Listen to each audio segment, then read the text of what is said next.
സർക്കാർ ആഭ്യന്തരമായും വിദേശമായും എടുക്കുന്ന വായ്പകളെ എന്താണ് വിളിക്കുന്നത്? ഭരണകടം. രാജ്യത്തിന്റെ മൊത്തം വരുമാനം അളക്കാൻ ഉപയോഗിക്കുന്ന പ്രധാന സൂചിക ഏത്? GDP. ധനക്കുറവ് എന്നത് എന്ത്? മൊത്തം ചെലവ് മൈനസ് വരുമാനം പ്ലസ് നോൺ ഡെബിറ്റ് റെസീപ്റ്റ്സ്. പണപ്പെരുപ്പം അളക്കാൻ ഇന്ത്യയിൽ കൂടുതലായി ഉപയോഗിക്കുന്നത് ഏത് സൂചിക?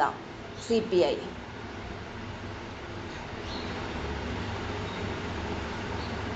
ഇന്ത്യയിലെ കേന്ദ്ര ബാങ്ക് ഏത്? RBI.